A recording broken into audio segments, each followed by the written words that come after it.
All right, it's 6:02. Good evening, everyone. We're going to go ahead and start the Planning Commission meeting. Let's please take roll call. Commissioner Fuentes, Present.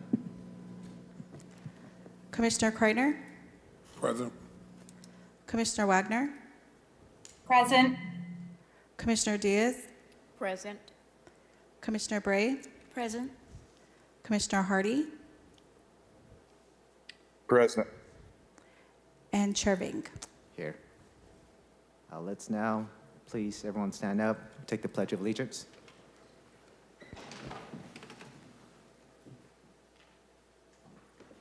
Ready? Salute. I pledge allegiance to the flag of the United States of America, and to the republic which stands, one nation, under God, indivisible, with liberty and justice for all.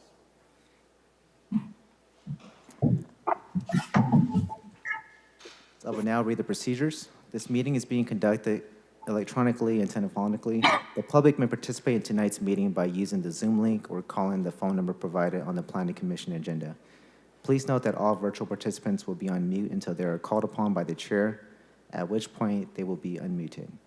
If you are a member of the public and would like to comment on an item, use the raise hand function on Zoom, or if you are calling in, dial *9. To avoid any confusion, please wait for the item you desire to comment on to be called by the chair before electronically raising your hand or dialing *9. For each matter considered by the commission, there will first be a staff presentation, followed by a presentation from the project applicant, testimony from supporters of the project will then be taken, followed by testimony from those in opposition. The applicant will have the right to a final rebuttal presentation prior to closing the public hearing. In accordance with Section 13 of Article 2 of the Planning Commission Rules and Regulations governing length of public debate, all public testimony from those in support and in opposition of the project will be limited to 3 minutes per person. Any testimony that references race, religion, ethnicity, economic status, national origin, or any other classification protected under state or federal law in a derogatory manner shall be deemed irrelevant and will not be considered by the Commission in making its land use determinations. If you challenge these land use matters in court, you may be limited to raising only those issues you or someone else raised in oral or written testimony or before the close of the hearing. Next, we have agenda approval. Are there any changes to the agenda? No, there are no changes, Chair Bang. Thank you. Do any commissioners have any changes to the agenda? None? Is there a motion to approve the agenda? Motion to approve. I'll second.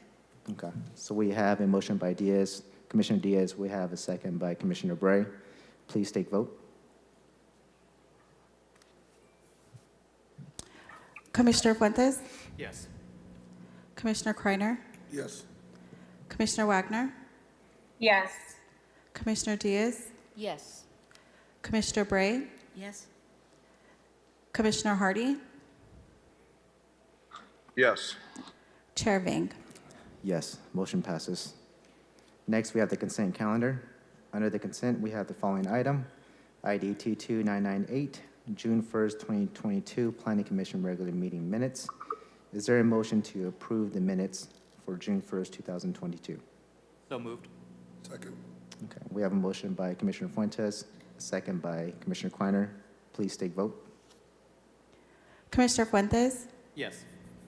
Commissioner Kreiner, Yes. Commissioner Wagner, Yes. Commissioner Diaz, Yes. Commissioner Bray, Yes. Commissioner Hardy, Yes. Chair Vink. Yes, motion passes. Next, do we have any reports by commissioners? I see none. We'll move to continue matters. We did? Is it? Okay, so let's go ahead and have Commissioner Wagner speak. Thank you. No, I just wanted to wish everybody a happy Pride Month. It was really nice to see the Tower District so alive and so many other members from other neighborhoods come out and celebrate. I also wanted to take a moment to acknowledge Juneteenth this coming Sunday. I think it's wonderful that it's a federal holiday, and I hope everybody takes some time to look at some history and learn a little bit more. And I wanted to take a moment to thank my fellow commissioners for the hard work that they have been doing the last few meetings.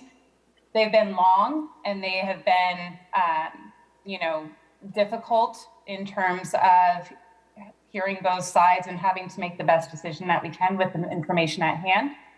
And I greatly appreciate that everybody, in spite of not always agreeing, is respectful, and I hope we can continue that trend forward. Thank you very much. I share in the same sentiment. Thank you, Commissioner Wagner. So next we have continued matters. So under continued matters, we have ID 221003. This is for the consideration of text amendment application number P21058009 related to environmental finding for environmental assessment number P21058009.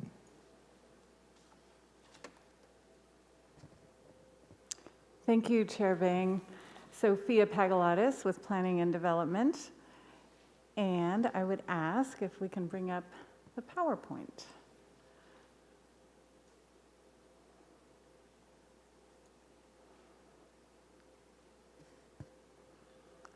Let's see.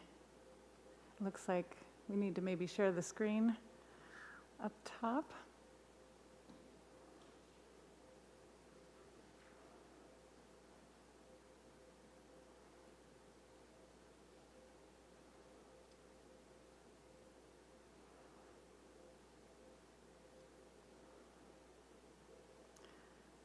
I have to say, I appreciate this work going on in the pit. I have never staffed the pit myself, and I know that there's a lot to learn, and here we go. Thank you very much.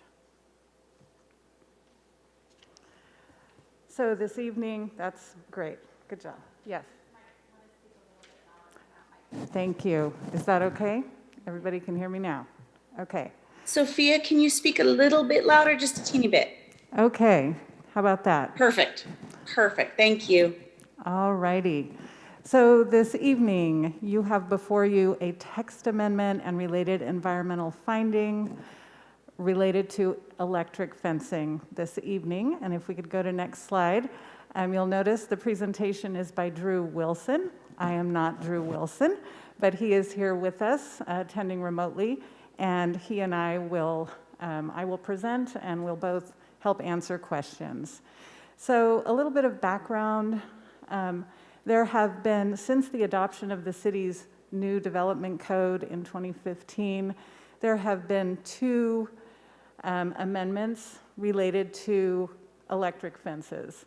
The first was to alleviate liability of the property owner for installing electric fences.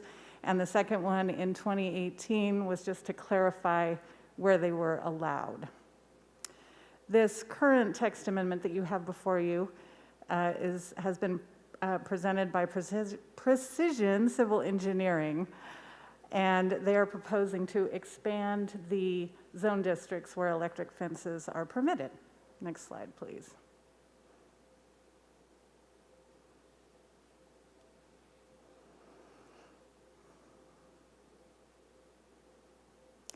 Thank you. So I'm going to be pretty brief this evening. In your staff report, you will see that staff prepared options for your action this evening, either approve with conditions, or deny. Staff performed an analysis of consistency with the general plan and the development code, because in order to adopt a text amendment, of course, you need to make findings. And in staff's consistency analysis, we were not able to make the findings that the proposed text amendment was consistent with the requirements for the findings. And specifically, staff believes that it would compromise the safe walkability, diminish the overall image, connectivity, and design of current and future complete neighborhoods, commercial areas, and public space that could be better protected through crime prevention through environmental design. And the general plan has several goals, objectives, and policies that we believe conflict with the text amendment. Next slide, please. And then in addition, when we looked at the findings that are required in the development code, the proposed modification, which is designed to protect the health and safety of the public, we believe it compromises that health and safety. The allowance of electrified fencing in zone districts that allow residential use or could be located adjacent to residential use is inconsistent with the promotion of orderly growth in a sustainable manner and the protection of the public health and safety. As such, the proposed text amendment is inconsistent with the purpose of the mixed-use districts, employment districts, public and institutional district, and the downtown districts in the development code. Next slide, please. And just to show you graphically what this looks like, this first map shows you where electric fences are allowed today, and those are in industrial and commercial districts, employment and some commercial districts. Next slide, please. This map shows, if the text amendment were adopted, where the area that electric fences would be permitted. Next slide. Thank you. So again, we bring you to your options for action this evening. They are denial, approval, or approval with conditions. And please do note that if you elect to approve or approve with conditions, you would need to make findings to substantiate your conclusion. So that concludes my presentation, and I'm happy to take any questions. Or we can save that for later, whatever you prefer, Chair. Well, quick question for you. So when you're looking at the findings, if we're going to expand electric fences to neighborhood mixed use, just to confirm, this could potentially include single-family homes in the future too, correct? Well, it would be whatever type of housing is allowed in mixed-use districts. Mm-hmm. And currently, those do have a density floor, 12 to 16 units to the acre. Mm-hmm. So I don't know if single-family housing types would normally end up in mixed-use zone districts, but they could be adjacent to single-family zoning. And then usually with the policies in regards to these electric fences, if anybody wants to install those, do they need to fill out like an indemnity form with the city to not hold the city liable on any kind of issues at all too? That is correct. Okay. The city does not carry the indemnity, for Okay. those. Those are on the fence installer, is my understanding. Thank you. Do you have any questions from other commissioners? I'm just curious, having had livestock and electric fences, I know that it doesn't feel good when an electric fence zaps you, but if someone really wanted to get through it, you can just go right through it, and it's a little uncomfortable. So I don't really understand how it would seem that to deter someone from coming into your property, you might have to have an unusual amount of electrical current. And I can't see, I guess I don't understand the idea of having electric fences at all unless it's for livestock. I don't understand how that would work. Maybe that's more a question for the applicant. I would direct that to the applicant. Do we have any other questions from the commission? Has this proposal gone to any of the project review committees, or are we the first body to review It has, and I should have mentioned that. The listing of those is in your staff report, and there were some that recommended approval and some that recommended denial. And I'm sorry, I don't have my my report in front of me. Sophia, I've got it. Do If you have that? That would Thank be you. helpful. So it's on page 7 of 9 of the staff report. District 1 met on February 1st, and they recommended potential modifications to the text amendment, but not a determination. District 2 recommended approval. District 3 recommended denial. District 4 is inactive. District 5 recommended approval. District 6 recommended approval, and District 7 is not active. Fulton Lowell recommended approval, and Tower District recommended approval. Proposed text amendment was provided to ALUC, the Airport Land Use Commission, but was determined that review was not necessary. Thank you. Do we have any other questions by the commission? All right, thank you. I now invite the applicant to present.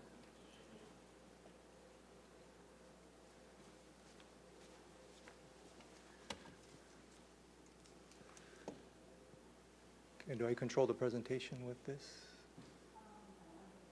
Oh, okay, great, okay. Chair Vang, Vice Chair Hardy, members of the Planning Commission, thank you very much. My name is Keith Kaneko, and I'm from Amarok. I'm the co-applicant with Precision Civil Engineering, and I am here in support of this text amendment. I first would like to if you may go ahead and start the presentation there.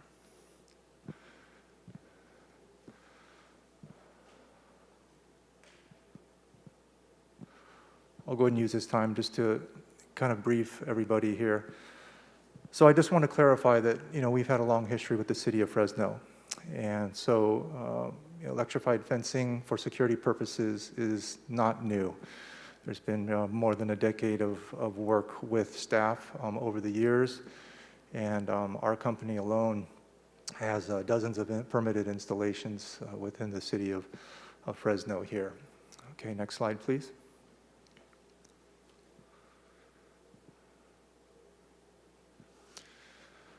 But first, let me just preface this presentation by describing the purpose. There is a fundamental purpose and applicability for this type of security technology.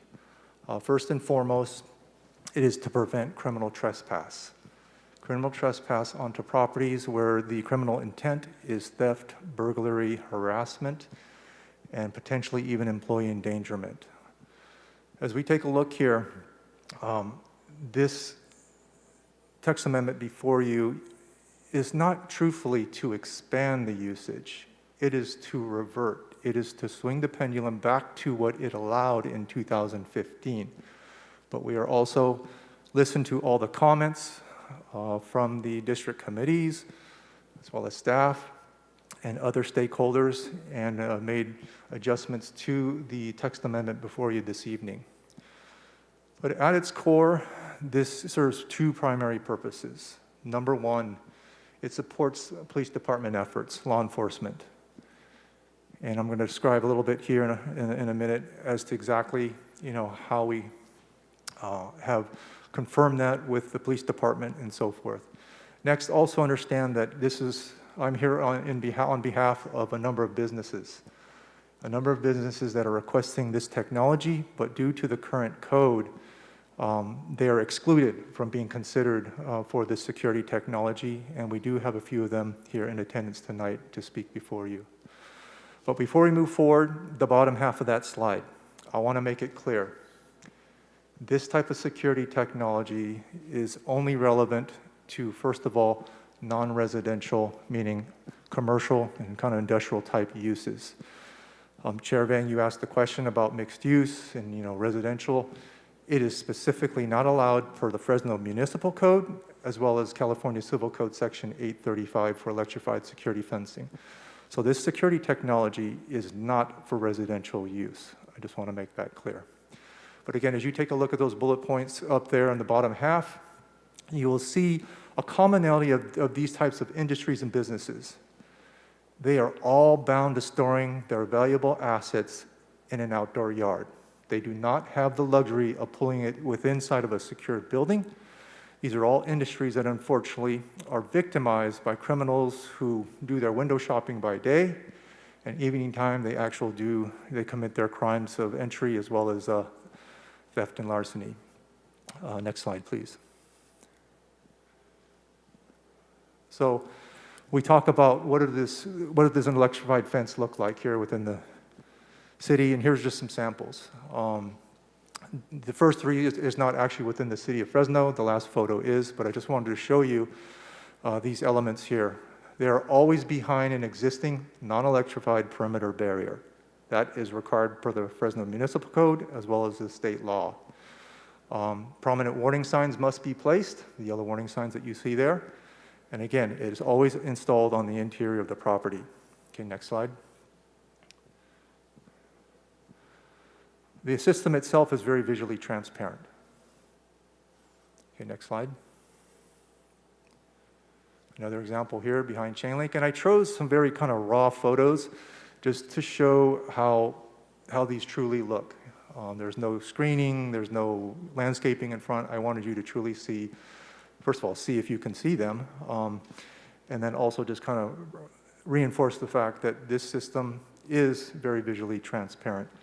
To provide a practical,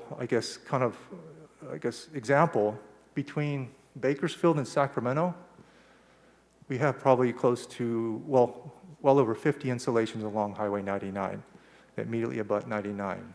And truthfully, a lot of them are unseen because, you know, they're visually transparent except to the criminal. Okay, next slide. This photo here is a photo of a Fresno business that has a permitted installation that was permitted prior to the code amendment of 2018/19. So they do have a permit to install, and they've installed our system, and this particular property is zoned in Business Park, BP. But under the current code, if the business applied today, they would not be allowed to obtain a permit to install this security system. This is West Valley Construction. Okay, next slide. Next, we have a lot of support.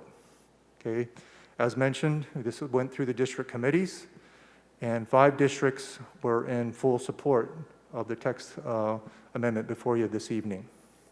Also, we did meet with Police Chief Alderama, had a very lengthy discussion, and he basically said to relay that he's in full support of this. And number one, for the reasons that it helps with his resources, meaning he has limited resources. Every law enforcement agency is up against that at this time. And this type of technology deters crime. It reduces the number of incidents and calls for service. Also, local businesses support this, as you will hear this evening.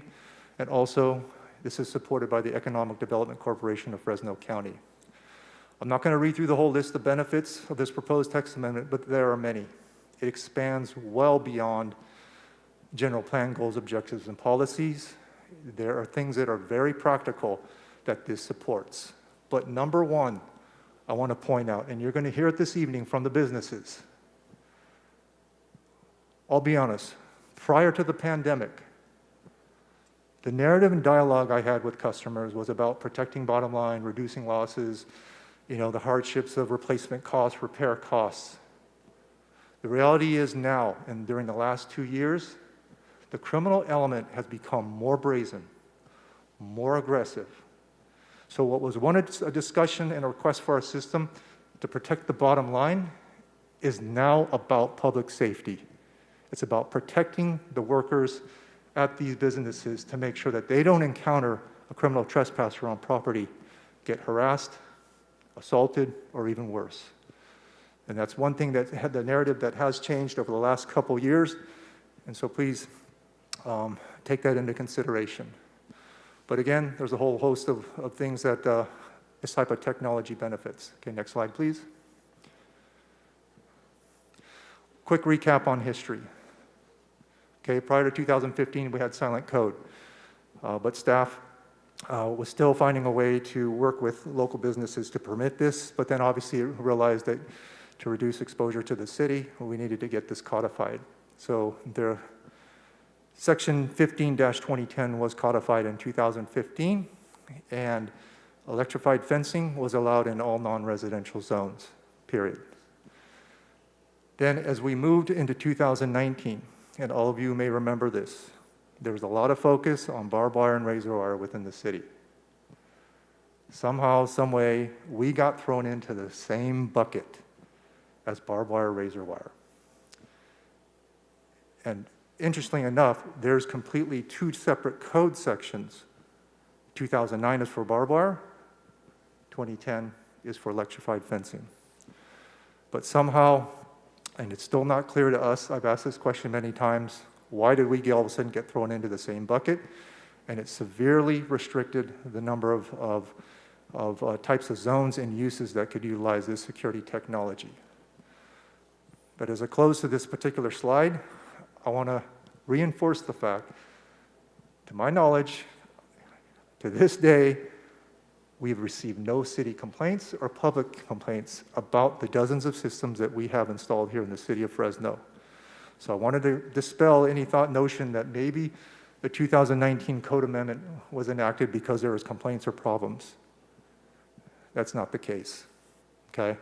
And the last point being, electric fencing is much safer than barbed wire, okay? I'm just gonna make that point blank. Barbed wire sits on top of a perimeter fence, it's easily accessible, it cuts, it lacerates. Our system is medically safe. And again, the way the Fresno Municipal Code was drafted, it specifically references the California Civil Code Section 835 to specify that this is to specify the safe design and operation of the security technology. Okay, next slide, please. So I'm going to use the same slides that staff had utilized, the map. So in 2015, yes, that's where electrified fencing was allowed. 2019, this change in the code severely restricted where this type of security technology could be placed. Next slide. So the current issue here is the nature of your zoning code is that even though a property, a parcel, does not have the specific kind of commercial or industrial nomenclature inherent in its name or acronym, there are still permitted uses, industrial and commercial uses that are allowed within other zones that have some other zoning designation, whether it be business park or mixed use or downtown. So this is where, unfortunately, we have businesses that kind of fall into this gap, and they have now been excluded from being able to secure their properties with this security technology. Okay, next slide. So this is what's requested. So in 2015, number one just said in all non-residential zones, period. But to clarify, now that we've come back, in 2018/19, the red was added in which security fencing is permitted. Security fencing is barbed wire fencing. We got thrown into that bucket. So we're looking to strike that. And then now we kind of call out specific types of zones and clarify exactly kind of where they can be allowed, with the exception of DT zones, et cetera. But again, only these zones wherein industrial and commercial uses are permitted. So to answer, Chair Vang's question again, is basically, no, if there's a residential use on the property, you cannot use this to protect your home or some place of occupancy. Okay, next slide. The next few slides I'm not going to belabor, but there are a number of goals, objectives, and policies throughout Fresno's existing general plan that support this text amendment. And it revolves around police protection, security, crime prevention, business retention, business development, developing good relationships, maintaining the business space that we have here in Fresno. The general plan has a majority of those types of relevant goals, objectives, and policies that support this text amendment. Okay, next slide. Again, objectives here. The previous slide was goals. but a lot of it talks about safety and security within the city. So this text amendment is in line with the general plan. Okay, next slide.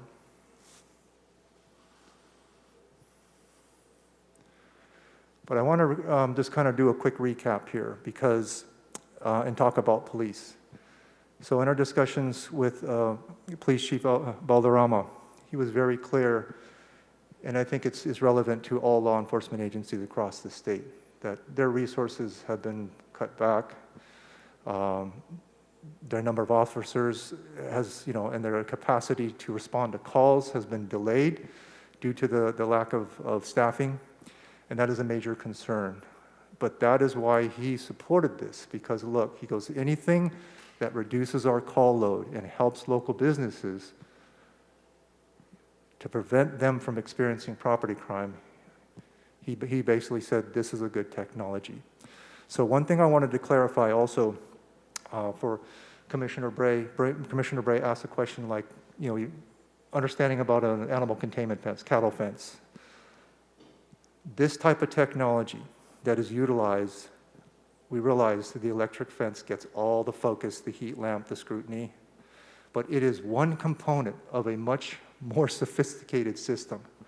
There's a detection element, a monitoring element to it. So this particular technology, when anybody cuts the wires, tampers with it, throws a tarp over it, whatever the case may be, it senses that either no voltage return to the alarm unit or a low voltage. If someone were to ground it out or throw something over the top or run a truck through it, it immediately will then go into an alarm mode and call via the cellular network, call a monitoring operator and advise, basically the system will alert that there's been a potential breach on the property.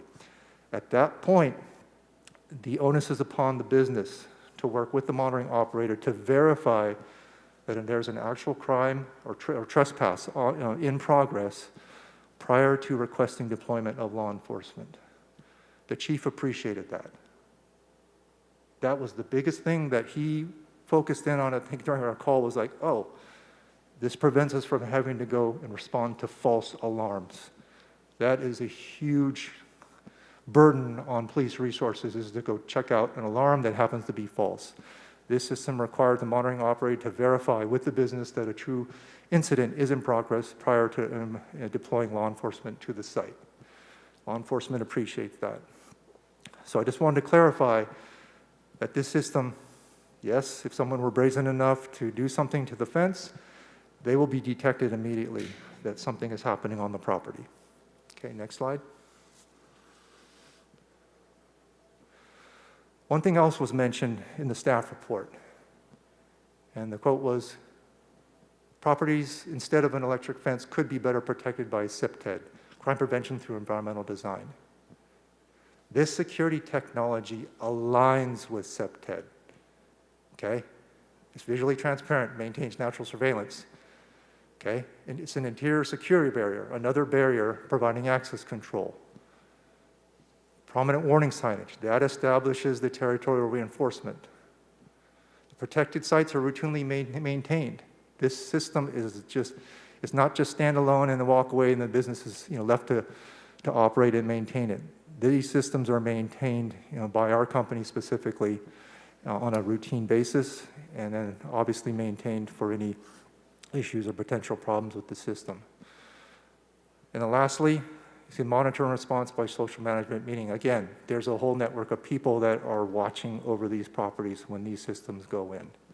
Okay, next slide. A couple of the things under the finding B that I want to kind of reference, some things that were said in the staff report and the documents before you. Compromise safe walkability. This is not the case. Per your own Fresno Municipal Code Section 15-2010, it's all laid out there. I summarized it for you. Those are requirements in your own code. Shall not encroach into public right-of-way. Shall be completely installed behind a non-electric fence or wall. Shall be comply with setbacks of the underlying zone district. And of course, Your own code references California Civil Code Section 835, which specifies the safe design and operation, as well as engineering of this type of security technology. The next comment that jumped out at me that I really want to correct the record here. The modification to permanent electric fences in additional zone district seeks to promote and protect the safety and general welfare of private businesses at the expense of the health and safety of the general public. Not true. Employees are the public. And what you're going to hear this evening from some of the employers is that is their most valuable asset. It's not their trucks, it's not their freight, it's their people. And of course, all the other things that go along with criminal trespass, again, employee endangerment, stolen equipment and vehicles on public roadways. Vehicles are stolen. Stolen vehicles are a danger to the public. Freight, as we all know, that was made huge news this past year. Freight has been targeted, regulated freight. So, those are the types of regulated substances and freight and so forth do not need to be on the streets of Fresno. Okay, next slide. These are just a few things I pulled out also from Chapter 10, Healthy Communities. Again, the roundtable from the Planners Roundtable, as well as objectives and policies. Again, you know, crime prevention, deter crime, safety, protecting jobs, and that is what this technology does. Okay, next slide. And with that, I ask the Planning Commission for your approval and recommendation of approval for this text amendment. We are truly in a situation of where's the balance of priorities here? Okay, there's many things to consider, but I think you all can understand that the balance of priorities here, number one, is allowing appropriate businesses to protect themselves if they deem necessary with an electrified fence, specifically, again, for the purposes of protecting their employees and the public at large, and of course, the added benefit of protecting their bottom lines, creating jobs, etc. So with that, thank you very much. I'm available for any questions, and we appreciate your vote of approval. Thank you. Thank you. Thank you for the presentation. Question, so kind of going back to my initial question, when I asked the staff, I think my biggest concern is not on the residential property, but if we have residential properties adjacent to, let's say, a commercial building that we went ahead and installed these electrical fences, because I can picture little kids playing around and accidentally don't know any better and get electrocuted or have some kind of negative issues that arise from this. Okay. First of all, I want to dispel the word electrocute. Okay, electrocute or electrocution implies death. This system cannot cause death. It is not engineered that way. That is why the state of California codified it. That's why the national standards and international standards have all adopted a specific standard to ensure the safe design and operation of the security technology. Electrocution comes from continuous current. This system does not emit continuous current into the security fence. It's pulsed electricity. You know, as Commissioner Bray had mentioned, it's similar to the technology of animal containment, but this operates at about 1/3 the power, because instead of trying to deter a 2,000-pound animal, it's trying to deter a 200-pound criminal. But it's the same effect. The best way I can describe it, it's akin to getting a good hard static shock on a north wind day here in the valley. You walk out to your car, you go, pow! Ooh, okay, that stung. No burns though, it was uncomfortable, but you certainly do not want to do it again. So, and one other key point I want to make, and I think you may hear it this evening from one of your local businesses. The real concern with regard to a property that is a criminal target is, if you think about this, the criminal element, they choose the cover of darkness to enter and exit a target property. Is the frontage, street frontage, where law enforcement is driving by, the general public, is that the area they want to come in? No. They want to come in through somebody's backyard. I've seen it firsthand. Some of your local businesses have seen it on their cameras, where the criminals, when they're trying to get off the property, they will go through somebody's backyard. That has grave potential. So I don't want you to view this type of security technology as being like adverse to residential. It protects the community. It keeps a criminal's target from becoming a target and then exiting through someone's backyard. It will prevent that. It will prevent them from going in and also exiting through someone's backyard. So I just mentioned that. That is something that we definitely want to relay. Also, there is language within your code, within the draft before you, that addresses that there will be a requirement for a solid barrier between any abutting residential and any protected property with the security technology. And that will prevent any, anybody from reaching through the fence and contacting the security system.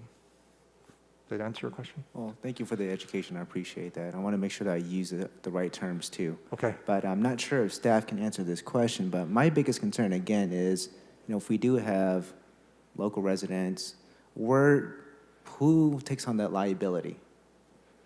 If, let's say, a kid goes through, gets shocked, and all of a sudden we don't know the potential impact it's going to have on a certain individual, they can react negatively towards this, and now it becomes a lawsuit. So who takes on that liability? The Indemnification Agreement that was passed in 2017, it's a three-party agreement between the electric fence company, the property owner, and then obviously the city signs it as a hold harmless. So if it is, just to confirm, if it is being built right next to any residential, that will be signed? Oh, absolutely. Okay. Yeah, every project is required to have that. Awesome. All right, thank you so much. I appreciate it. Any commissioners with questions? I do have a question, a few, just clarification. Thank you again for your presentation, and thank you for, the detail that you gave, incredible. But I do have concerns. I'm with our chair. I am concerned about the risk to children. I know that a shock of an adult can have you, back up a little bit, but to a kid that may just happen to have you assessed that risk? And what is your findings on that if it occurs to a child that just happens to, I know you said there's a barrier, I believe, in between the public and that fence line, right? So what is the distance between where that public would to where that actual fence is? I'm believing there's a barrier in between the two, am I correct? Correct. Can you kind of explain that just a little bit for me, please? Well, first of all, I'll cover the safety aspect. Thank you. And that's, one thing that maybe I omitted, just maybe taking for granted that this has already been codified in the Fresno Municipal Code. But to give you some substance behind the claim that this technology is medically safe, there's a parent standard, international parent standard, which is IEC 60335-2-76, International Electrotechnical Commission. They've established the safe design and engineering of the security technology. It is the world's foremost experts in electricity and its effect on the human body. It is a huge grouping of experts that basically came up with this code, the standard rather. The standard has then cascaded down to ANSI, ASTM at the national level. The state of California adopted that IEC standard. So to put that in as a practical explanation, they tested it in worst case scenarios. They accounted for small individuals, wildlife, even people with pacemakers. They accounted for that, standing in a puddle of water and touching the fence. All that was considered and studied and validated that this technology is not a concern, okay, for those types of scenarios or situations. So I just want to make sure that you understand that this is not an arbitrary system that Amarok came up with and we designed it. It is tightly controlled by a standards agency. So with regard to the distance setback, in the code it states that it must be a minimum of 12 inches setback from the non-electric barrier, okay? And that distance also is not an arbitrary distance that we came up with or staff came up with. Okay, there's a setback distance specified, in these regulations. And again, it all had to do with consideration for, again, human anatomy can reach through. It also talked about size of opening in the perimeter barrier. So obviously we all know wrought iron, anyone can reach their arms through wrought iron. Well, it then required, in this instance, with the city of Fresno, an accepted solution to that is we apply our 1x1 wire mesh to the actual wrought iron, which disallows anyone from getting their hands through the wrought iron fence. Chain link is acceptable. That opening is accepted by the IEC. So, Do we have any other questions from the commission? I do. I have one, Mr. Keith. Thank you for your presentation. You mentioned that you have dozens of systems here locally. Can you name a few, their locations? Oh, wow. I'll have to get my list. Can I get my list? Yes. Sure.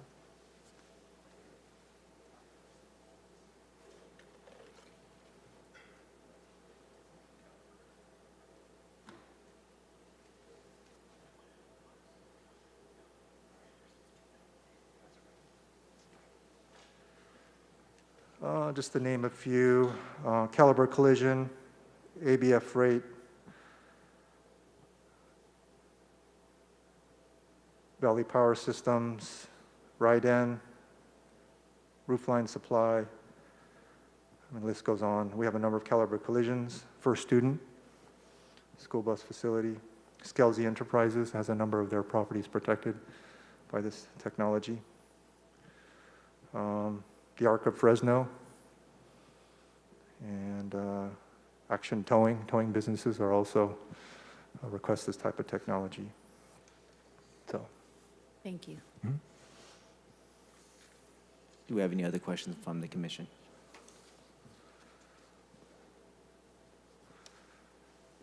All right, thank you very much. Okay, thank you. Appreciate it.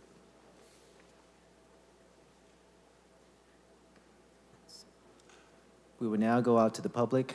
Are there any members of the public who wish to comment in favor of the application that are in the chambers? If you're a member of the public or Zoom and would like to comment on an item, please use the raise hand function, or if you would call it in, dial *9. If you're in the chambers, please step up to the podium, state your name, address.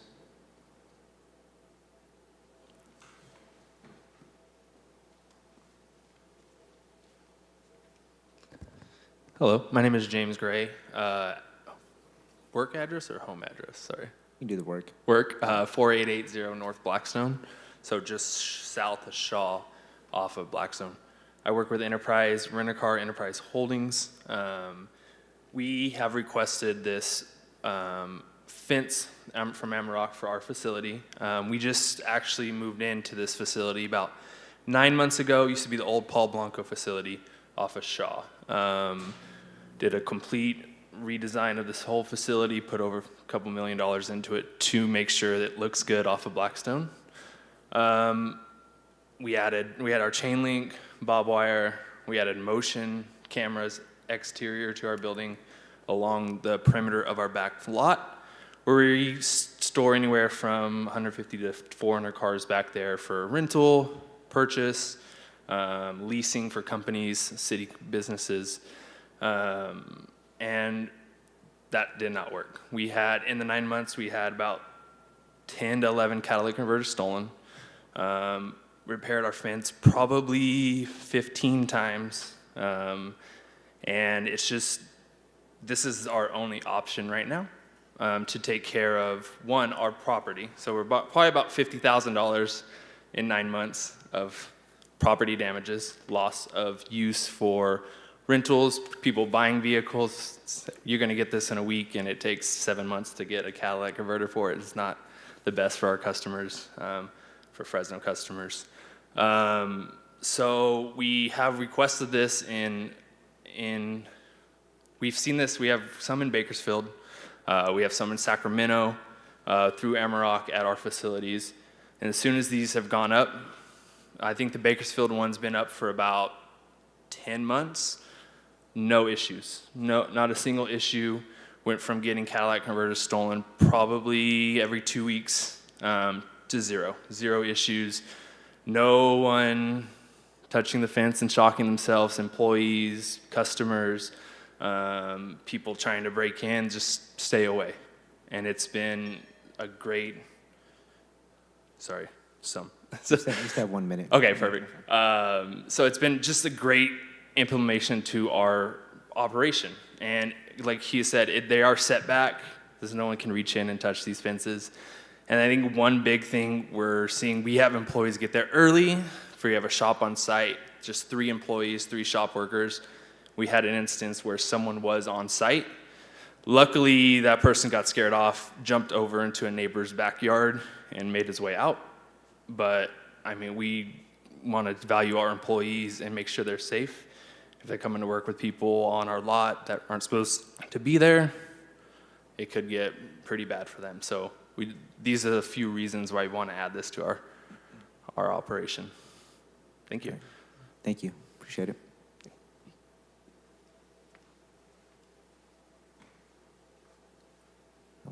Please state your name and address.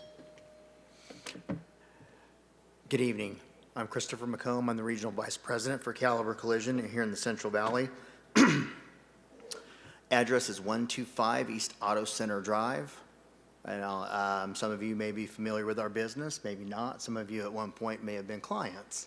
Hopefully not, because I understand the only reason why you're going to go to a collision shop is something bad's happened, and, you know, kind of like going to the doctor's office. Most people don't want to be our clients. But speaking of that, our clients are Fresno Clovis citizens.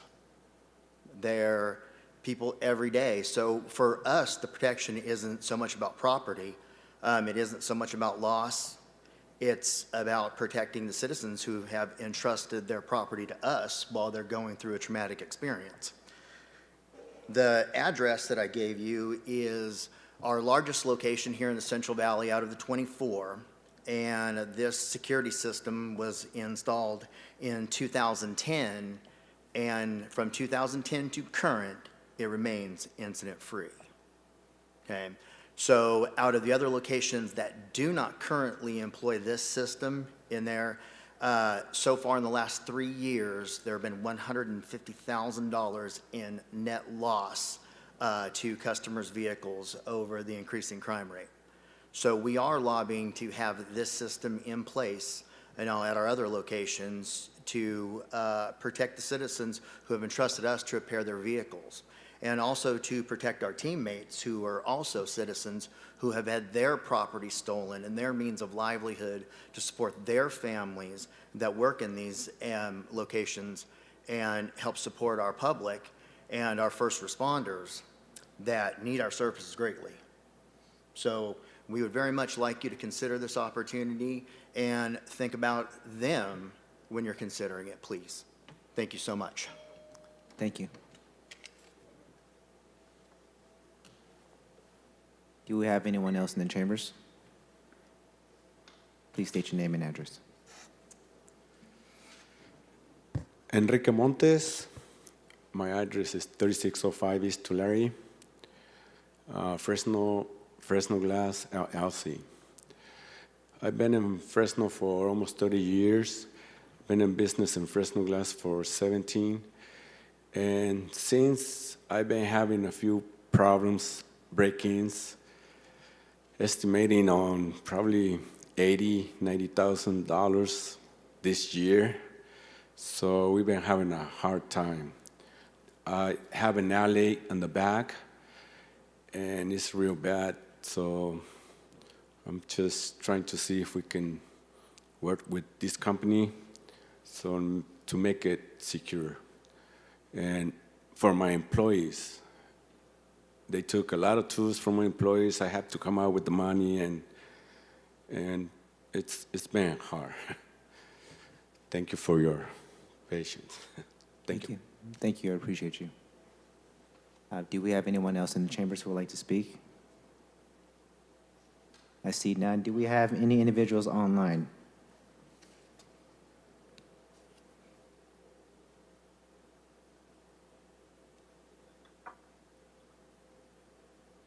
Can you hear me?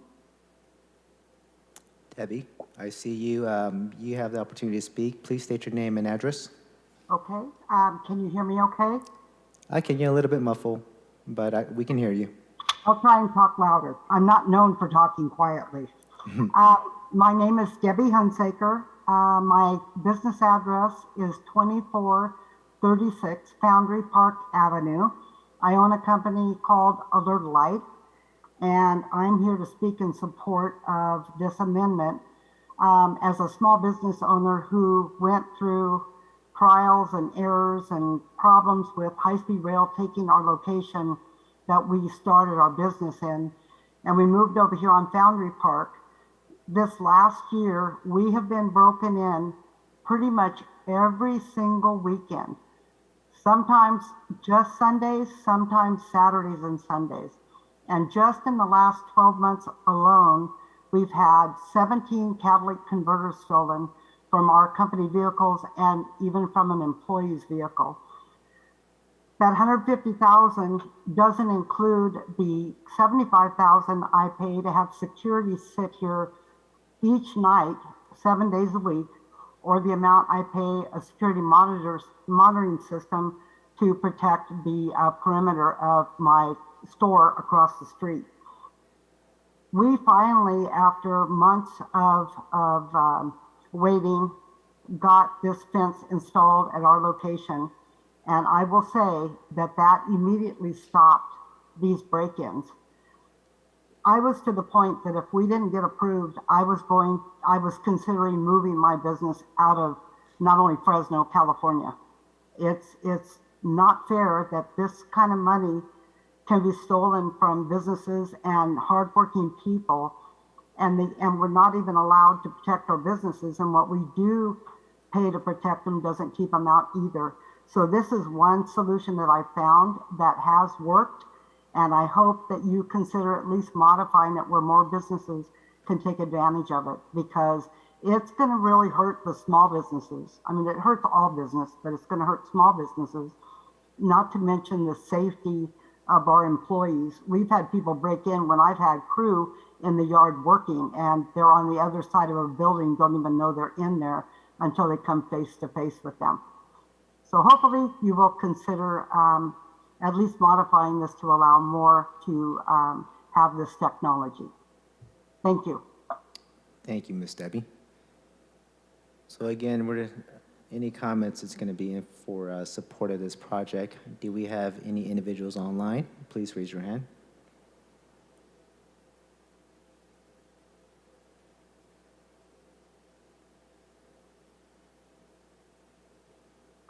Hi, I'm actually kind of speaking against it. Well, Ms. Flores, Is that okay? No, let's go ahead and let's check to see if we have any other individuals who would like to speak in support, and then we'll let you speak in opposition. Okay. Janice, do we have any other individuals with their hand raised in support? There are no more hands at this time. Okay. Perfect. So now, do we have members of the public who would like to comment in opposition of the applicant that are in their chambers?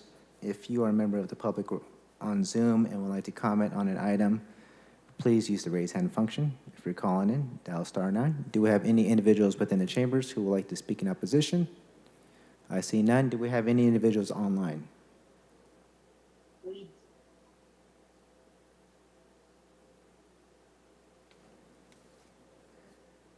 Two people with their hand raised.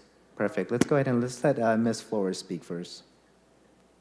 Hi, my name is Lisa Flores. I live in District 1 with Shauna McKinley. I'm also a small business owner. I do not have a brick and mortar, however.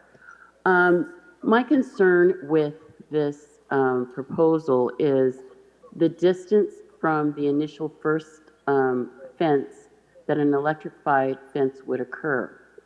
There has been a death in Fresno of somebody dying based from an electrical fence that really needs to be looked at. My concern is stupid kids and jumping fences. And what are the possibilities of injuries to children? I personally would like to see any electrical fences they're going to be the second line of defense from the initial fence, be at least 12 feet away from the outer edge with nothing obstructing or that could, the 12 feet is there for a reason. Because, you know, you imagine a kid walking down the street, they got a stick, they got a pole, they're going to stick it through a fence and do something silly. Because I don't know about you guys, but I used to walk home. We used to do a lot of silly stuff with fences versus whether you climb them just because you can. And you may have signage, but the signage in Fresno, it fades because of the sun. Oftentimes, it's never replaced. And the other thing you have to think about is, for example, for me, I have a heart condition. I have 2 valve replacements that are titanium. I'm not supposed to be around microwaves or magnets. Magnets scares the living crap out of me right now. I'm also not to get shocked. Even a minor shock could actually put me in a situation that I could not come out of, or that could render the quality of my life, not having a quality of life. And, you know, I think about, yeah, okay, if they're a criminal, yeah, okay, I get that. But also, too, there's a lot of people running around post-COVID with heart conditions they don't know anything about. And I think on a safety side, I would ask that an electrical fence does not occur. It occurs as a secondary fence on a property 12 feet from the original fence as a matter of public safety. Thank you. Thank you. Let's go ahead and let the next individual speak, please. You'll have 3 minutes. Please state your name and address. Thank you. James Sponsler. I reside at 330 North Park Avenue. I'm also the chairman of the District 3 Project Review Committee, and we are the committee that voted in opposition to this. And we had several reasons for that. One of them is the fact that it does call out in the text amendment to allow public and institution, which would allow, in fact, places like schools, Courthouse Park, other recreational areas to have electrified fences installed that would normally not need that.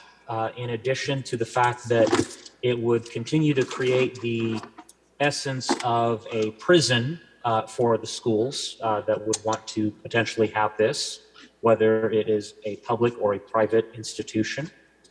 The second reason is because you have a number of homes, and I will call out specifically the Fulton and Van Ness corridors, which currently in the new text amendment would be allowed, yes, I understand yet again, but would be allowed to install electrified fencing. Because they are classified as commercial, as an entity like that, that would be allowed. So what you're doing is you're also still providing homes that, because they're classified as commercial, even though they are used as residential, that would still be allowed to be able to do this.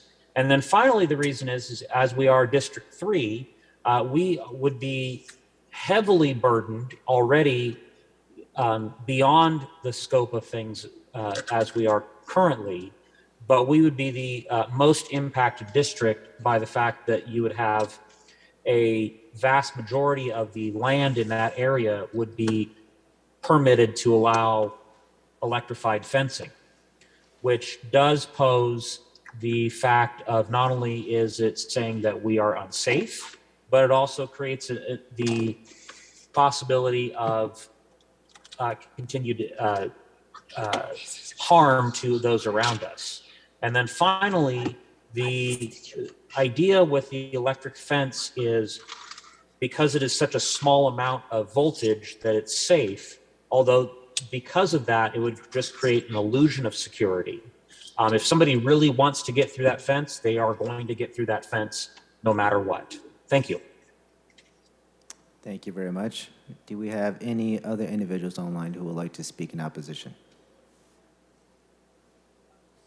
There are no additional hands at this time. All right, thank you. So I'm going to close public comments.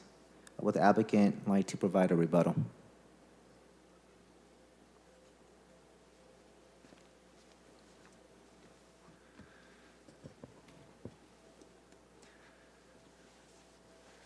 Chair Vang, Vice Chair Hardy, members of the Planning Commission. First of all, nice to hear from you again, Ms. Flores.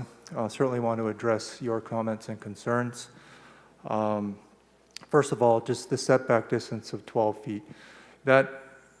Understand the setback distance established by the Fresno Municipal Code, as well as we cascade up, state law, national, international standards, they're the ones who establish that setback distance. And so just want to make sure that this is not some arbitrary distance that was just thought of, around a round table. This was thought of very, very carefully. Also, your quick reference to an unfortunate incident, a tragic incident which occurred here in Fresno, the Antunes family, that was not a legal electric fence. It was surveillance cameras and a conduit with exposed wires that happened to come in contact with the chain link fence. That caused that chain link fence to be continuous current because it was utilizing AC power, continuous current. Our system is low voltage powered. It's low voltage. It's powered by a 12-volt DC battery as specified by the safety standards for this security technology.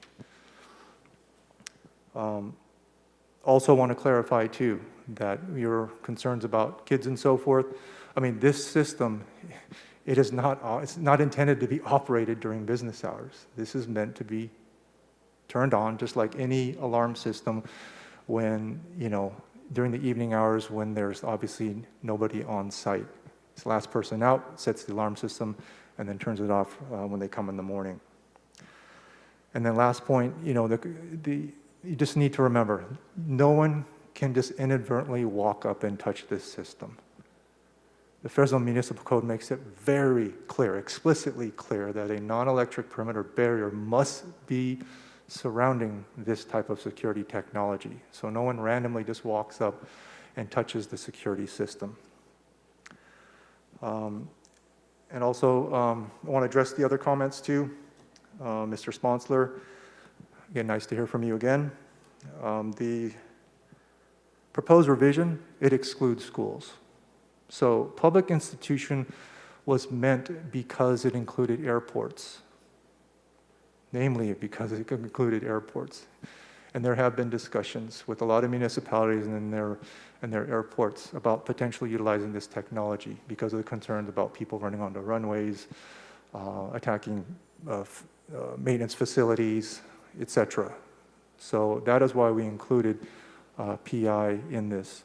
And also keep in mind, again, it is wherein commercial and industrial use are permitted. And again, just want to further clarify that if there does happen to be a residential use on the property, staff will not allow this. The code explicitly says it cannot be used anytime there's a residential use on the property. So just wanted to make that clarification. Thank you. Thank you. Do you have any questions from the commission? Chair Vang, before we get to questions, Sophia, go ahead, and if you wanted to question the applicant, sorry. We would like to have an opportunity to respond as well. Thank you. Okay. Do we have any questions from the commission for the applicant? I see none. Thank you. Staff?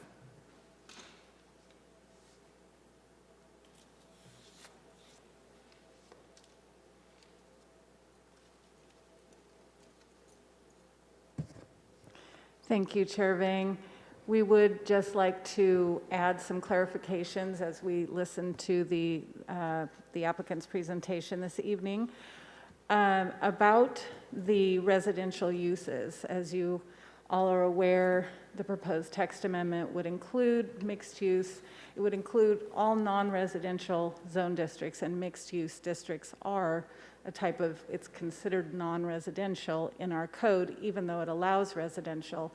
So if you imagine corridors that are undergoing change, such as Blackstone, there may be, some existing uses, commercial uses that would be able to get electrified fences, and they would be adjacent to potentially, vacant land that could eventually be developed as mixed use with residential. So there's just a concern there that there are some conflicting objectives there. Also, we did want to note for the record that while the applicant stated the police chief supported the application, unless we have a letter in our files when we route the project, we don't have support from the police department. So we did route the application to the police department. We did not receive a letter. Also, a bit of clarification about crime prevention through environmental design. There are a couple different philosophies about how that is applied. The idea is crime prevention through environmental design, meaning not surveillance systems and alarms and things like that, but natural surveillance, meaning how buildings are designed to have windows facing the street, foot traffic, eyes on the street, and things like that. So just a little difference of interpretation there. And I think those are the clarifications I wanted to make. Our full ideas are elaborated in the staff report. Just in general, we were not able to find this application consistent with our general plan policies and our development code purposes. So I'll leave you with that. Thank you. Thank you. Do we have any questions from the commission for staff? Yes, I just wanted to ask, I know the applicant offered a strong rebuttal against the staff's findings that the text amendment was inconsistent with the general plan and the purpose of the development code.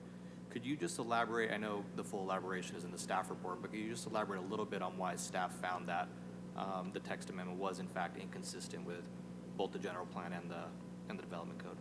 Yes, I would say in general, with the general plan, we have a very strong focus on mixed-use development and infill development and alternative modes of transportation. And so we are concerned about the residential interface. We're also concerned about the street perception of these types of devices. And although the applicant noted that certainly these fences could not be in the public right-of-way, they could be adjacent to sidewalks. And as a matter of fact, there are many instances where that could occur. So staff believed that especially children and animals could be vulnerable to injury with these kinds of fencing, and we felt that these things belong where they're currently allowed and not in the expanded zone districts where they're proposed. So that was generally what our analysis was based on, and that carries through just in a more detailed way in the development code. What we did was we cited the purposes of the different zone districts, and those purposes are often related to walkability and mixed use. And so our concern there again was how these systems we feel are best used in areas where we're not trying to encourage walkability and mixed use. Thank you. Yes. Do you have any other questions for staff? I have some comments, but not questions. Okay. Thank you. Commissioner Hardy? Yeah, I'm a little torn on it. I mean, I've seen those fences before, and I think if they didn't have so many of those yellow signs by them from a planning standpoint, I think it's kind of an eyesore, and I kind of concur with the planning department. So I'm just gonna stay tuned and see what you guys have to decide. Do you have any other comments from the commission? I would like to make a comment. I sympathize with a lot of these businesses locally with the amount of money that they would have to go ahead and try to create that security, the amount of money that they've lost, or this could have created jobs, or this could have created extra inventory for the businesses too. So I completely sympathize with that. My major concern is going to be around sensitive areas, right? So for example, like your schools, your child care, those are my biggest concerns. If you're going to go ahead and build out this fence, is we don't know, for example, with schools, right? Let's say if you have an individual who plays football or baseball, they won't get off until very late too. So that's my biggest issue, where it's like, yeah, you can turn this thing on and off, but at what time is it correct? We don't know. It's more of an abstract number, abstract time too. So that's my big concern. Do we have any comments from? Yeah, I have one additional question for staff. With this, the people that currently have those fences, will they have to remove them, or is this for future projects? This is for future. Commissioner Hardy, this would allow for greater flexibility in more areas that they could be applied, but the ones that already exist can continue. Thank you. Commissioner Kreiner, did you have a comments? Yeah, I really wasn't going to, but I think I'm kind of with Commissioner Hardy. I'm really torn because of how my heart goes out to our business owners due to the break-ins, and I mean, we're talking about $100,000, $80,000, $30,000 that businesses have lost in the span of 3 months. I wish we would have had a letter from our chief that would have further cemented where he stands at when he comes with his view on crime and how this would assist. I'm just so concerned about our kids and our community and the possibility of what could occur. And I'm so grateful for your level of expertise. I just can't wrap my head around the uncertainty of the future, right? And the danger that I could do to someone who was operating. I would never call a kid, someone called a kid a dumb kid. I really want us to understand we never call a kid a dumb kid. But operating from a state of ignorance or from a state of immaturity, anything could happen. And that's where my concern is. And so I'm torn. I really am, because of my respect for these business owners who took time out of their schedule. I know where all of your businesses are, and I've dealt with some of your businesses, but I'm just concerned about electrical fencing when it comes to the safety of kids who are operating also, as our council chair just got through saying, out of commission chair, when they're also getting out of school late at night or they're leaving from football practice. I'm concerned about that. But I do empathize and I sympathize. Thank you, sir. Thank you. I have a question for staff. If it is something that perhaps that could be recommended with some conditions. Yeah, yes. Commissioner Diaz, I can't see you through the plexiglass. So yes, so the Planning Commission has a number of options tonight, right? So you could recommend denial, in which case you don't need to make any additional findings or adopt the CEQA, and that just goes directly to City Council for consideration. You could recommend approval, in which case you would need to identify findings within the development code, within evidence that was provided to you in writing or verbally on the record tonight. Or you could recommend approval with conditions. And same case there, you would need to make findings based on evidence that was provided to you tonight through the testimony or citations from the code. But you could have, you could condition your approval to say certain setbacks or certain proximity or certain other conditions that you would recommend to the city council to place on the application. Thank you. Did I make it harder for you? That's a big one. A little. Or the other option is you can table it or send it back to staff. You have many options.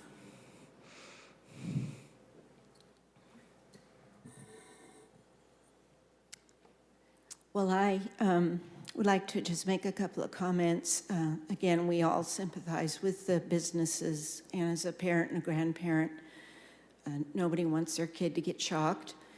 It does sound like the way that fence is built, I believe the applicant said there was a 1-inch mesh wire that's on the back of the barrier fence. I believe that's what he said, which, you can't get a lot through that 1-inch barrier.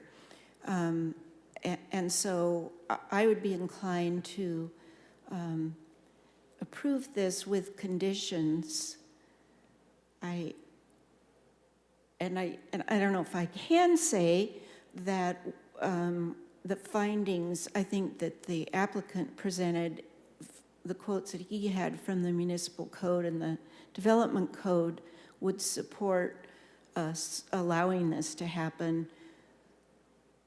But I would like to make sure that it is not allowed for residential use. So I'm not sure, I don't think that was a motion, but I'd like to know how to make that motion. Well, I think I think my comment too, my 2 cents on this is, I think with the setbacks, I think 12 inches is too close, but I wouldn't push it just because I'll push it to 18 inches. That's where I feel comfortable at, right? Just because that would give you guys, I don't want to take up too much of the territory that the property is on. But furthermore, if we were to go ahead and put any conditions on this, I want to make sure that we put the condition that it's not going to be adjacent to any school, any sensitive sites like schools and your child care. That would be my 2 cents. Chair, I had one more comment, but I know Commissioner Wagner had her hand up. So do you want to go first, Commissioner? Sure. Thank you, Commissioner Hardy. So piggybacking on what Commissioner Bray and Commissioner Vang have said, I can definitely see both sides of the situation. My biggest concern is how much more expansive that footprint of area becomes for potential electrified fencing. To both their points, I agree that perhaps there's a middle ground and we can support with some conditions. I think the 18-inch setback is probably a wonderful start there, but could we also put something in that also stipulates how far from a residential area that the fences can be, whether it's 12 feet from residential or 20 feet from residential mixed use that's 80% residential, things along that nature? Yes, you can make those conditions as a part of your motion. So in terms of distance from residential, I'm going to try not to make this too complicated, but you're wanting to, from the property line, right? Not from the use itself, but from the property line. So if I have a residential property that abuts an office property, you would want that the first fence to be set back a certain distance from that property line. Is that what I'm hearing? Correct. So if you have a residential area, so let's say we have mixed family, multifamily housing, and then directly next to that, there is a commercial space. Could we create the setback between those two entities to where the commercial entity could still have the electrified fencing, but their fencing had a 10-foot or 20-foot setback away from that multifamily residential space.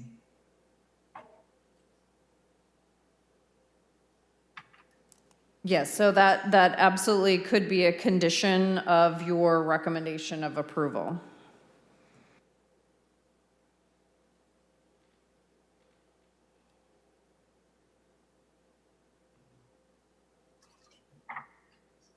I understand Commissioner Wagner's thought with having that large setback between residential and the commercial. But just imagining down the road, if you had a 20-foot space between the back of a home and the back of a business, I see that as becoming a huge problem, you know, for trash and criminal activity and encampments. And so I understand the idea of that. That's an excellent idea, but then it almost creates kind of a no man's land. So I don't know, again, if that's the best option, because we all have seen the backs of businesses with trash piled up and encampments and all kinds of things. So to me, that almost promotes an area for that to happen. No, that's a good point, but I think that's why having that space in between the fence and the electrical fence, that might make a little bit more sense, right? Where you designate, we're not creating this empty space between residential and the business itself, but we have that fence, and then maybe allowing that 18 inches or 24 inches or whatnot to kind of have that cushion in between. Yeah, I would agree. The residential and the business itself. You can't do a lot of criminal activity in 18 inches, whereas 10 or 20 feet is, to me, a real problem. I think if I turn sideways, it would be difficult for me to fit through in 18 inches. So. I think you can make it. No, I can definitely fit in between 18 Can't. and space. No. Commissioner Hardy, did you want to make comments? Yeah. One last comment. Again, I'm torn on it, but the one question I have for staff is they have these yellow signs about every 3 feet. And to me, I just think a planning eyes, it doesn't look good for any neighborhood, whether it's industrial or just makes it seem like, hey, there's something going on here. Is there a way that they can tone down those yellow signs, or is there laws that go around that electrical fence? That's my first question. Yeah, Commissioner Hardy, that is required by law. Gotcha. And then my second question regards that setback with residential. I think if there's a motion made, I don't see why we would even entertain that fence with all those yellow signs, even next door to a residential, would be my opinion. It would just not be allowed. But those are my two comments. If it, and I get we have to have that the signage for protection, but to me, that's where it starts getting a little wonky, for me at least. But that's my last two comments. I'll leave it to you guys. I have another question for staff. I know that currently about 10,000 acres within the city of Fresno allow for electrified fencing, and with the text amendment, that would increase to about 30,000 acres. Are you able to put that in terms of a proportion or percentage of land within the city of Fresno from what is currently allowed, what allows currently for electrified fencing to what the text amendment would allow? As a percentage of land area within the city limits? Is that what you're asking? Right. I need to convert that to square miles. Sophia, help me. What percentage? How many thousand acres are in the city? Because I don't recall. 115 square miles. I don't have that number. I could maybe look it up in a minute, but I want to say 106, but I need to look. Even if it's ballpark, that would be helpful.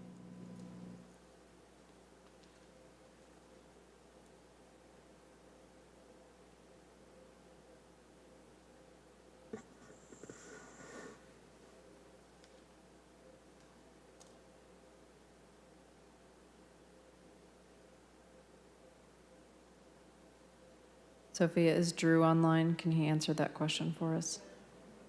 I'm trying to do the math now. Okay. It's 116 square miles inside the city limits. We just have to convert that to acres. Commissioner Vang, you could take a 5-minute recess to allow staff some time to do the calculation. Well, let's go ahead and do that then. Let's go ahead and take a 5-minute recess. Let staff do some research on this, and we'll reconvene in 5 minutes. So it's currently 7:32. Let's go ahead and reconvene at 7:30. I'll add 6 minutes. 7:38, please. Okay.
All right, it's 7:36. Let's go ahead. Staff, do we have an answer in regards to? Commissioner Vang, I would actually wait the extra 2 minutes. Okay. To reconvene? It's fine.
Okay, it's 7:38.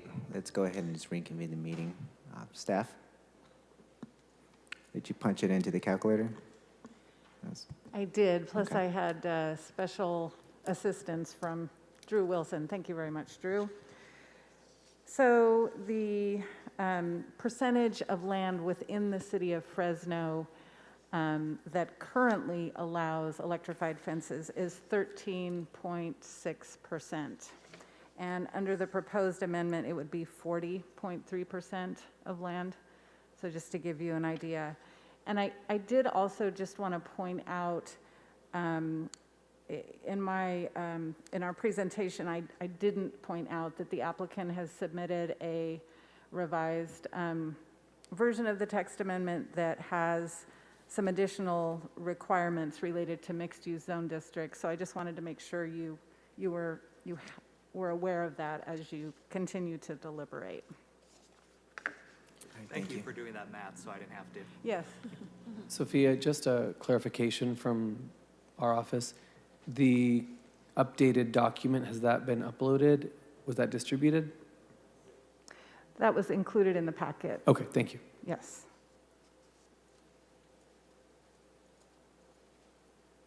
So the applicant wants to say something. I know that we already closed public comment. Is that something where we can bring it to the commissioners and see if we can vote, or we allow that individual to speak, or?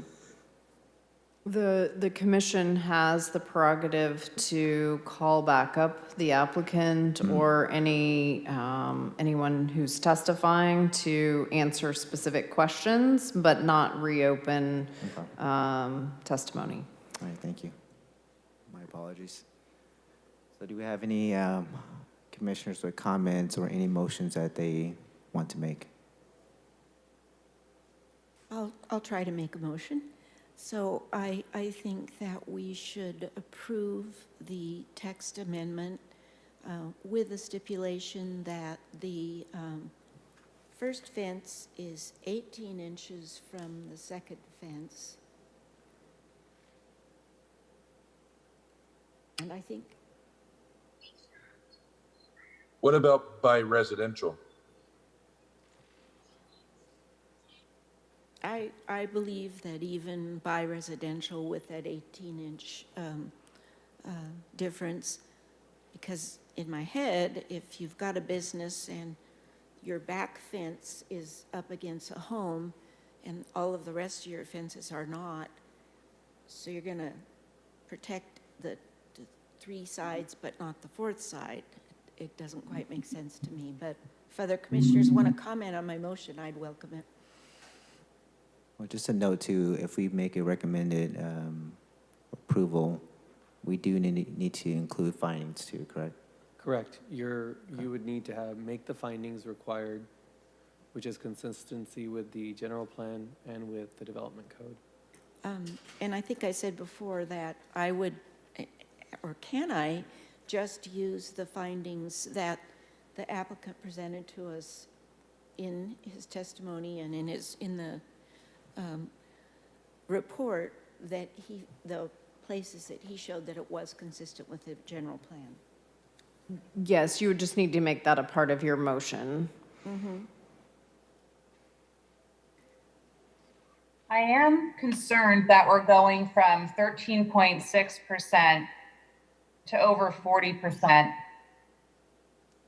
with this proposed change. That's a significant jump. I share the same concern. I think as currently written, the ordinance is too expansive and covers too much land within the city. I know we were given a map of what that increase was. Is that map a representation of existing zoning for these types of businesses? We have one of each. There are two maps in the packet. The first map is the existing locations where this could be allowed, and then the second, or where it is currently allowed, and the second is where it could be allowed in the proposed. So what I'm asking is where it could be allowed, those places are already zoned for this kind of development, not residential. Is that correct? Right, so it would be adding the additional uses that are in the text amendment, including mixed use, which is probably the largest of the areas where it's an addition. So we have do we have this motion made by Commissioner Bray, or does she need a? You need a second, Chair Vang. Okay. Commissioner Bray, was that your motion? Yes. Okay. Do we have a second?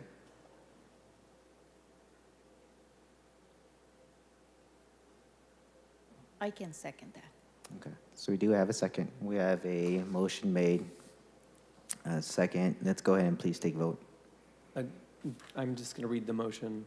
The motion is to make the findings as provided by the applicant and then approve with the condition that the first fence be 18 inches from the inside fence or the electrified fence. Is that correct, Commissioner? Yes. Commissioner Bray? Thank you. Thank you for the clarification. Please take vote. Commissioner Fuentes? No. Commissioner Kreiner? Commissioner Wagner? No. I'm sorry, can you repeat that? No. Commissioner Diaz? Yes. Commissioner Bray? Yes. Commissioner Hardy? No, but I would support a different motion. Chair Vang? No. Motion fails. I'm going to make a motion then. Okay, I'll make a motion to approve this according to the findings that the applicant presented, with the conditions that 18 inches from the fence to the electrical fence. I want to go ahead and, on the text amendment, I'm going to remove mixed-use districts and remove public and institutional districts from the text amendment. I have a question on that second one. What does that exclude? For the public and institutional Yes. district? Okay, let me go ahead and read this. This Sorry. is going, no, you're fine, you're fine. This is going to exclude, this is for public, quasi-public facilities, including city facilities, utilities, schools, health districts, health services, corporation yards, utility stations, and similar uses. Accessory retail uses and services, including food facilities and childcare, are permitted. I would support that, but I had one question for staff. Am I allowed to do that? Yes. So off of those exclusions, is that, can a typical warehouse or an enterprise in the back of a neighborhood, would that exclude that a lot of the times?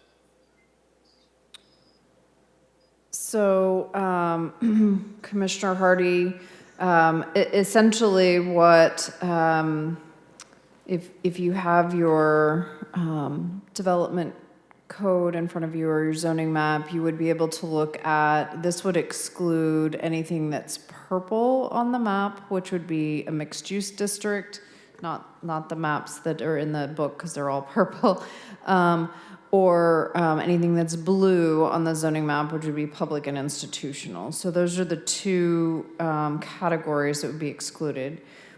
A typical warehouse would be typically in a business park, light industrial or heavy industrial district. It would continue to include office and commercial, all the different commercial districts. It just would not include neighborhood mixed use, corridor mixed use, or regional mixed use, and not include public and institutional, is what I'm understanding. Yeah, I just wanted to clarify. So that's a But pretty any of them broad- could be adjacent to residential. So I mean, if that's your Yeah. concern, could they be adjacent? Any one of those could be adjacent to a residential district. So, Chair, would you consider redoing your motion to not be close to neighborhoods? And maybe loosen up on that, on the second one?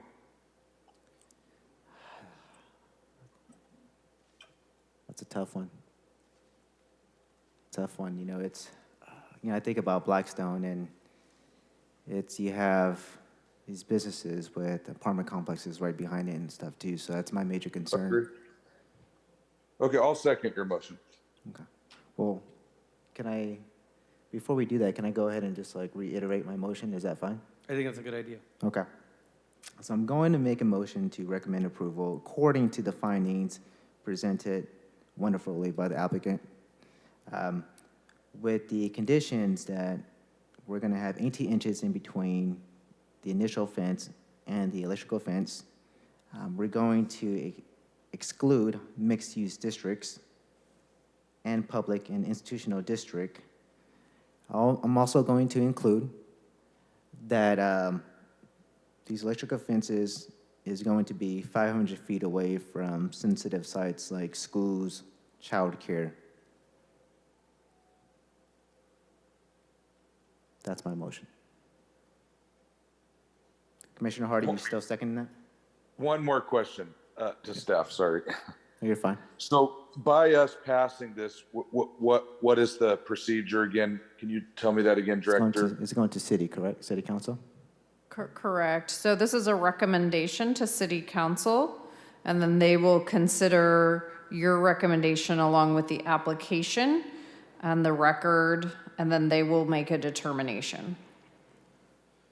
And they're the final decision maker.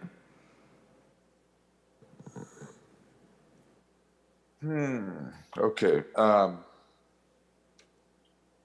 I think we're kind of meeting in the middle. I mean, I hope maybe the applicant's not happy at all with that motion, but again, I'm not really in favor of it at all, but I think this will hopefully protect some stuff, so I'll go ahead and second it. Thank you. So we have a commissioner by myself, a second of the commissioner. We have a motion by myself and a second by Commissioner Hardy. Please take vote. Commissioner Fuentes? No. Commissioner Kreiner? Yes. Commissioner Wagner? Yes. Commissioner Diaz? Yes. Commissioner Bray? Yes. Commissioner Hardy? Yes. Chair Vang? Yes, motion passes.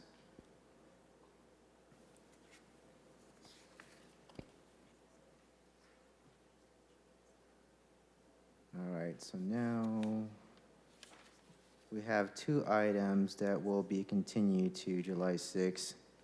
That's ID 221004 and ID 22926. Do we have any reports by Secretary? No, we will be resuming training on light evenings. July 6th will not be a light evening.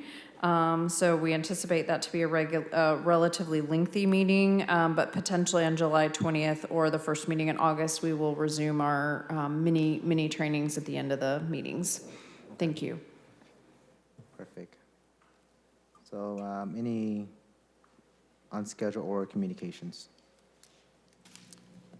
I see none. It's currently 7:52. Meeting is adjourned. Thank you.